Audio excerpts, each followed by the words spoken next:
Hey there, subscribe to my channel, and also press this bell icon so you never miss any new updates, cause whenever we upload new video you will get a notification on your phone. The test is in 4 parts, Part 1, Part 2, Part 3, and Part 4. Now look at Part 1. Part 1. I'm hoping to rent an apartment from September when I begin here, and I'd really like some advice on where to rent and how to rent a place. First, you have some time to look at questions 1 to 5.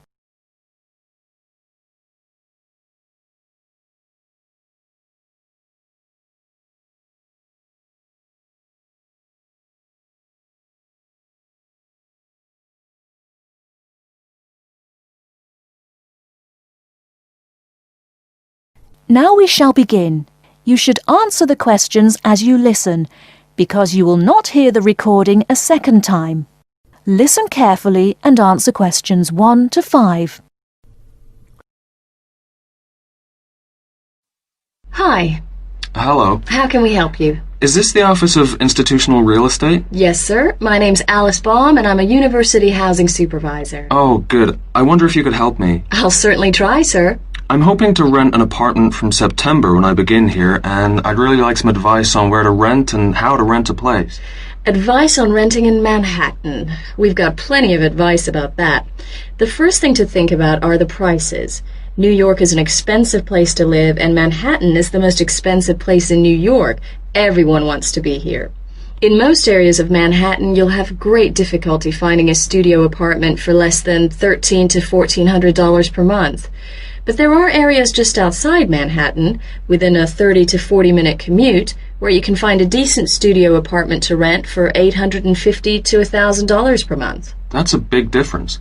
But then there are travel costs on top of that. Yes, there are. If you're prepared to make compromises in your choice of accommodation, perhaps you can find an apartment you like and can afford. Monthly rents also depend on 2 other factors: apartment size and then amenities. Can you tell me a bit more about that? Basically, bigger flats get higher rents, so if you can live without a lot of space, it's much cheaper. And if you're willing to take a flat which has street noise or doesn't have much natural light, then you may save some more money. I see. However, you could go the other way and get a bigger flat and share it with another student. You can cut costs by sharing a large bedroom. To find a roommate, check the listings for apartment shares in the housing registry. Share a flat. I hadn't given that idea much thought. Lots of our students do that. What about amenities? Can you explain that a bit more? You need to decide what facilities you really would like and what you can do without. For example, do you want a doorman? Would you like an elevator? These kinds of things put the prices up. I don't think I need a doorman. Is there anything else I should know? Yes, remember, the housing market is very competitive, especially for affordable apartments. You need to be prepared to make decisions quickly and be flexible with your plans. Don't start your search earlier than 4 weeks before you want to move in, because tenants only need to give landlords 30 days notice of their departure. Okay. Before you hear the rest of the conversation, you have some time to look at questions 6 to 10.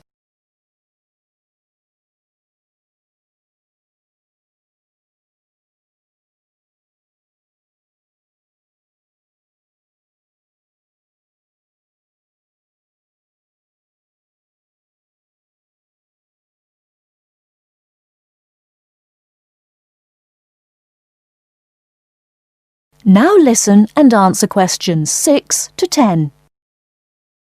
And make apartment hunting your life for 2 or 3 weeks. That should be enough time to get familiar with the market and find what you're looking for. What's the best way of finding a place? There are really only 2 ways. You do it yourself or you get someone else to do it for you. That sounds interesting. How do I do that? There are property brokers who will find a place for you. They can guide you to the property of your choice and help you with the paperwork. Well, that sounds great. But they do charge you a commission fee. In Manhattan, expect to pay between 12 and 15% of the year's rent. That means if your rent is $1,000 a month, the broker's fee works out to $1,800. Oh, maybe not a broker then. And what's the other option again? Do the legwork yourself. Look in the classified ads, call landlord companies, and do online searches. Check out our website first. You mentioned paperwork. Could you tell me something about that? Sure. To rent an apartment, you may be asked to complete an application by your prospective landlord. You may also be asked to pay between $50 and $200 for credit reports. Landlords want to see evidence of steady income and good credit. I see. Because you're a full-time student, most landlords will require a guarantor, someone to guarantee you will pay the rent on time. And when the landlord approves your apartment application, be prepared to pay the first month's rent and the deposit when you sign the lease. That's a lot to think about, and it sounds like a lot of hard work. Thank you very much for the advice. You're very welcome, and good luck. That is the end of part 1. You now have half a minute to check your answers.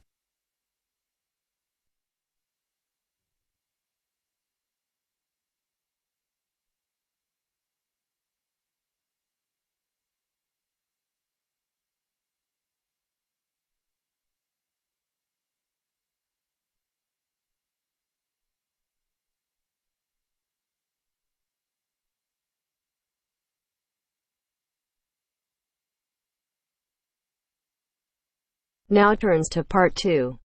Part 2. First, you have some time to look at questions 11 to 16.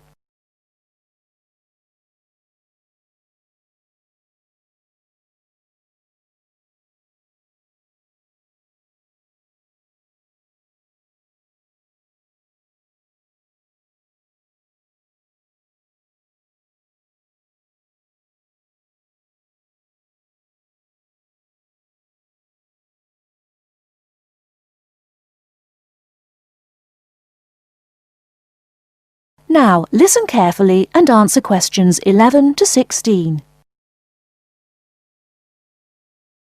Hello, welcome to the university. Let me introduce myself. My name's Helen Brown.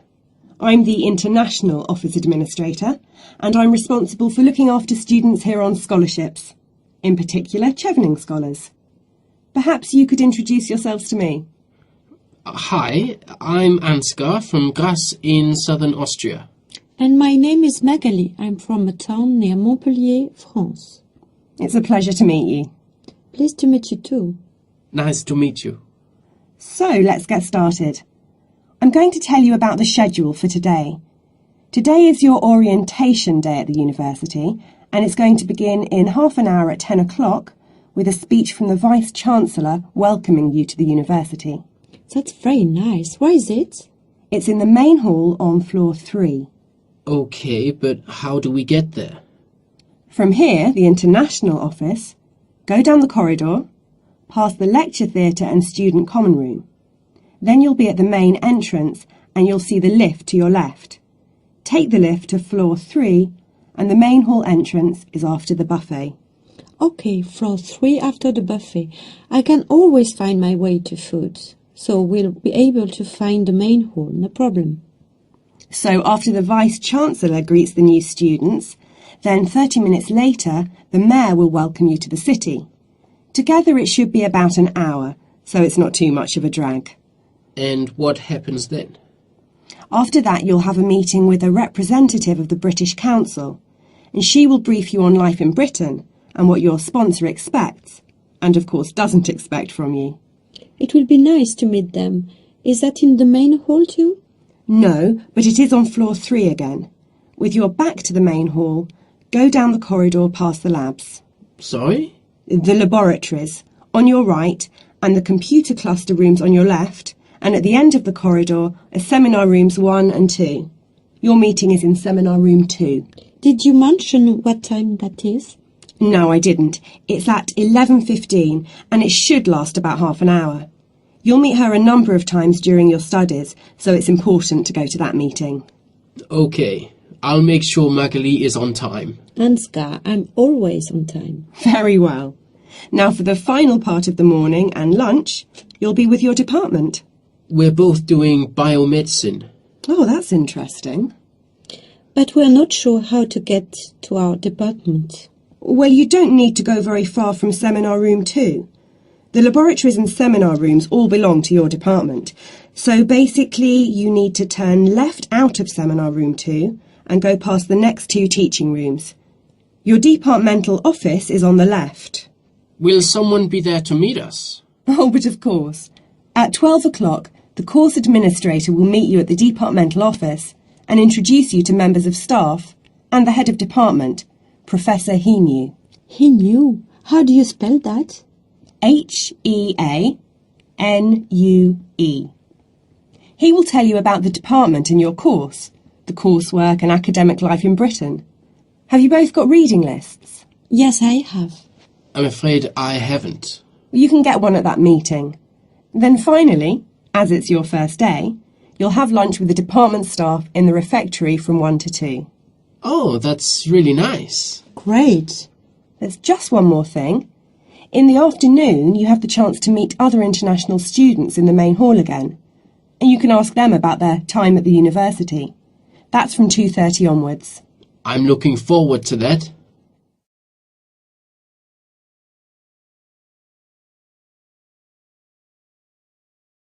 Before you hear the rest of the talk, you have some time to look at questions 17 to 20.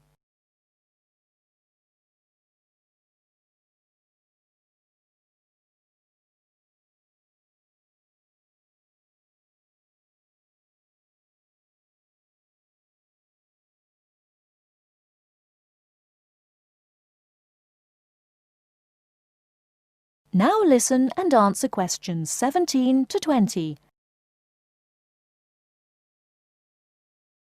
So you're thinking of opening a bank account with us? That's right. And you are an international student at the university? Yes, I am. And how did you hear about us? From Student Services. They gave me a list of banks near the university, and I chose this one because you have a branch near campus and a student advisor at the bank. Yes, I'm part of the student advice team. There are 3 of us here. Right, now I'll go over the services we offer to international students, and then we can go through a few details before we set up your account. Okay. We can offer you a current or cheque account and a savings account. Do you pay interest on the current account? We do, but not very much, about 1.5%. You get a much better interest rate on the savings account, around 4%. We also give you a free overdraft facility. I'm sorry? If you run out of money, we allow you to spend more money than you have in your account. That's the overdraft. But you can only take out up to £100. If you need more than £100, then you must tell us before you take any more money out. I see. Now, once your current account is open, then you can set up direct debits for any regular payments you need to make. Could you tell me how that works? Well, for instance, let's take your mobile phone. You have to pay a certain amount every month for it. Yes. So you can tell us to pay that amount each month and we'll do it automatically for you. I see. As soon as your account is open, we will send you a debit card, which you must sign immediately and keep in a safe place. Then a day or 2 later we'll send you a personal identification number. A PIN number? Yes, and you must keep the number secret. You can change it if you like when you use it for the first time, but if you change it, you must remember the number. If you forget or lose the number, then we have to send you out a new card and a number for security reasons. Okay. The next thing you could do is open a savings account. If you know you have to save a certain amount of money to pay your accommodation or course fees, we can open a savings account for you to put aside some money each week or month. How can I do that? You can manage your accounts in one of 4 ways. You can come into the bank here on the university campus and tell us what you would like to do, or you can call us on 08457 004 004 and instruct us what to do over the phone. That's 24 hours a day, 7 days a week. Alternatively, you can manage your account over the internet. I see. You have to go online and register at our website at www.hsbc.co.uk/online-banking before you can use the service. Finally, if you have a digital TV, you can use TV banking by pressing interactive on your digital TV remote control. Oh, really? I don't have a digital TV, unfortunately, but I can do the first 3 things. Now, do you have any insurance? What's that? For example, if you lose something or one of your possessions is stolen, we will cover the cost of it. How much does that cost? It's £24 a year, so it really is worth thinking about. I don't need to think about that. I'll take out insurance. I'll arrange that for you as soon as your account is open. Now, would you like to go ahead and open an account with us? That is the end of part 2. You now have half a minute to check your answers.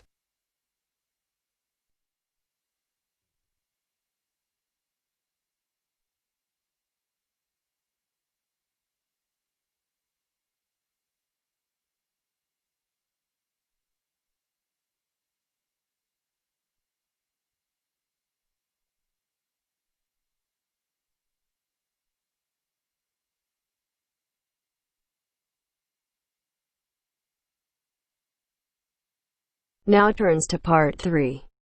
Part 3.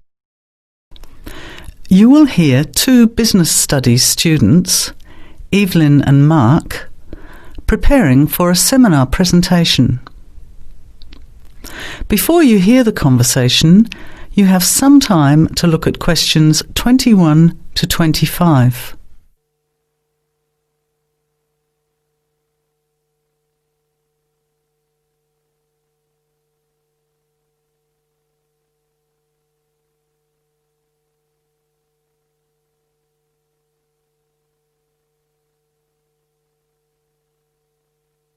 Well, I think the marketing of food would be a good topic. I read a very interesting article the other day about the Canadian food market. I suppose everybody's interested in food, even if it's trying not to eat. Why Canada? I know that's where you come from, but isn't it just all North America, really? No, that's why I thought this article was interesting. Although lots of U.S. companies are well established in Canada, and vice versa, there are still subtle differences between the two markets. It says here, the Canadian market is definitely not a northern clone of the U.S. I like that. And it says that if you understand these differences, it can have a big impact on successful food marketing. So I know that Canada has a big French-speaking population in Quebec. Is this what they're referring to? Not only French and English speakers, there are many different ethnic groups in Canada. It's really quite multicultural. For example, Toronto has large Asian and Italian populations, and Vancouver's got a large Asian population too. And because Canada's population is small, these groups make quite an impact, introducing new styles of cooking. So you can see lots of unfamiliar vegetables and things in the markets, and new restaurants are opening every day. It's great if you love trying out new foods, as many people do. Which kinds of food are becoming popular? Well, some Asian food, I'd say, has been popular for quite a while, like Chinese. But now, Southeast Asian restaurants are becoming very fashionable. Then there's Mediterranean, of course, such as Greek, Italian, and so on. But Caribbean and Mexican food is really taking off among young people these days. So are the supermarkets starting to stock the ingredients that are needed to prepare these foods at home? You know, all those unusual condiments and sauces. Yes, that's right. It's quite interesting going to the supermarket, isn't it? And noticing how they're introducing sections for foods of different nationalities. You can buy quite exotic products locally these days. The article mentioned that 80% of the Canadian retail market is controlled by 8 major national supermarket chains, so that when they introduce changes, they can happen quite rapidly. Okay. Well, how are we going to organise this seminar then? I made some notes on the trends in the Canadian market, about changing tastes, and also patterns for where food is consumed. I thought maybe we could summarize it into a chart or table, and maybe use the overhead projector to present it. Good idea. Maybe I could have a look for similar trends and tastes in Australia and the UK for comparison. Let's have a look at what you found. Before the conversation continues, You have some time to look at questions 26 to 30.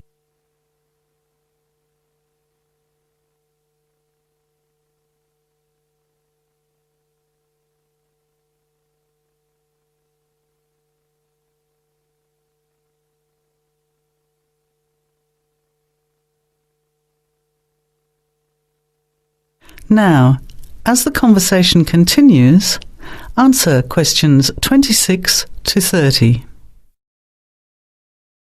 The most significant trend, it seemed to me, was that Canadians are definitely interested in healthy food. For example, did you know that salads are the third most commonly eaten food in Canadian restaurants? Really? What about organic food then? Is that becoming more popular? Yes, it's definitely moving into the mainstream compared to a few years ago. And a recent survey showed that 4 out of 5 shoppers said that they check the fat and nutritional information on the packet when they're deciding what to buy. What other trends did you find out? There's one change I noticed straight away when I was home last year in the meat department. You know, here the meat packaging says rump steak or 4-quarter chops and so on. Well, they discovered that most consumers these days didn't know what to do with these roasts and rounds and ribs. So the government approved a new naming system for cuts of meat, which is related to the required cooking technique. What a good idea. I've never really understood the difference between sirloin, rump, round and all those names. So how many new categories are there? 8. There are 3 kinds of steak, for grilling, for marinating and for simmering. And then there's what they call quick-serve beef, for stir-fries, I suppose. And premium oven roast, pot roast and stewing beef. It's a great idea, isn't it? I hope it catches on here. I agree. Any other trends that you thought were significant? Well, what's really interesting is what the article called mobile meals. In other words, more and more Canadians are eating meals away from home, but not just eating more junk food. They're projecting a 40% increase in snack food sales over the next 3 years, and the growth is coming from healthy snacks. You know, the ones that have less cholesterol and fat, such as muesli bars, health food bars, and those types of products.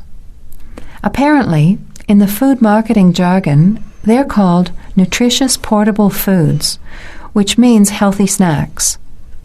The other major trend is that young people are doing more of the food shopping these days, so marketing has to be aimed more at them, as well as more conventionally at the mother. Thanks, Evelyn. I think we'll have an interesting discussion about these trends and the comparisons with other English-speaking countries. I'll see if I can get some information about them to compare with yours, and meet you on Friday to put it together. See you then. Bye. That is the end of part 3. You now have half a minute to check your answers.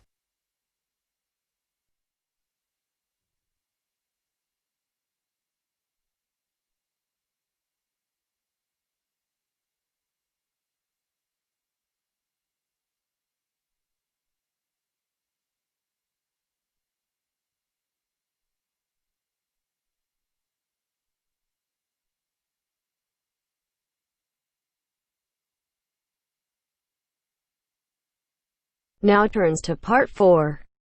Part 4. You will hear a wildlife expert giving a talk to a group of bird lovers in the UK about a species called the tawny owl. Before you listen, you have some time to look at questions 31 to 40.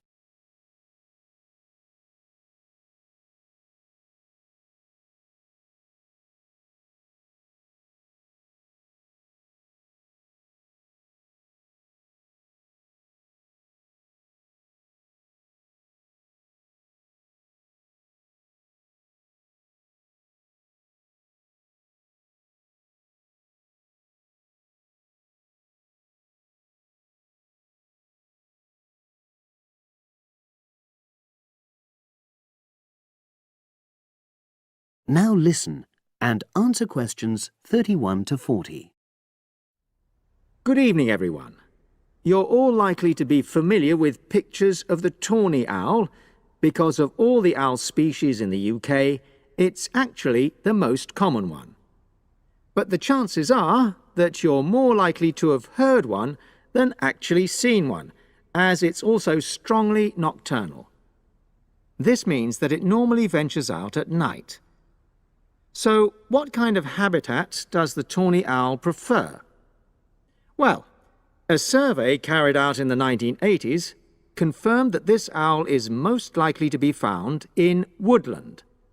If you look at a map of tawny owl distribution across Britain, you'll only see gaps in the treeless marshy areas of eastern England and in some of the more upland parts of northwest Scotland.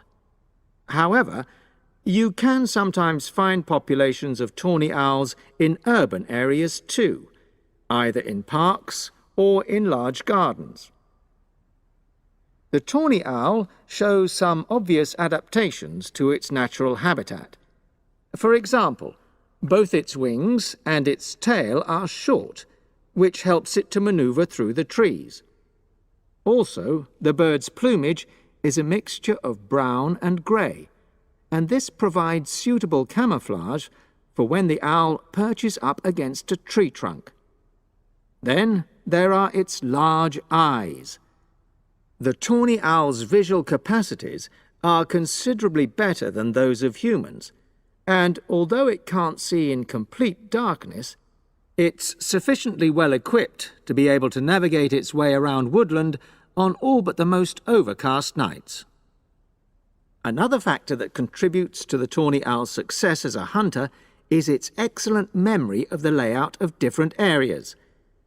If you combine this ability with the owl's strongly territorial and sedentary nature, most populations of tawny owl are sit-and-wait predators, you realize that it has a good opportunity to predict where prey might be found. Finally, as well as having large eyes, the owl's sense of hearing is excellent, and this helps it to locate potential prey as it sits on its perch.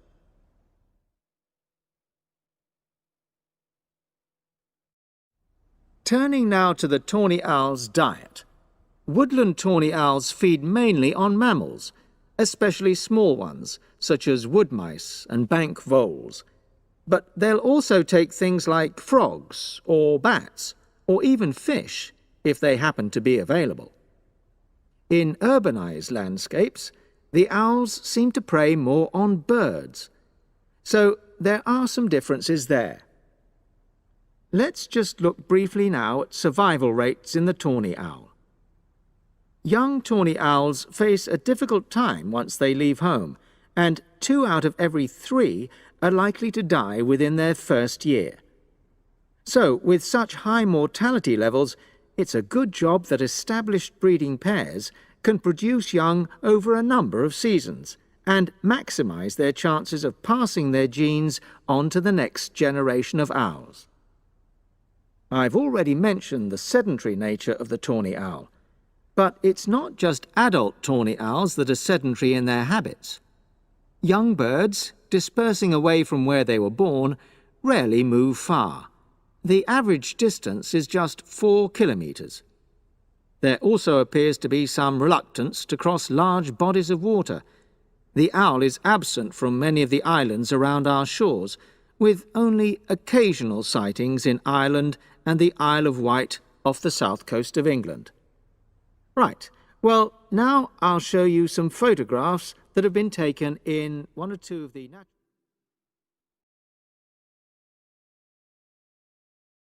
That is the end of part 4. You now have half a minute to check your answers.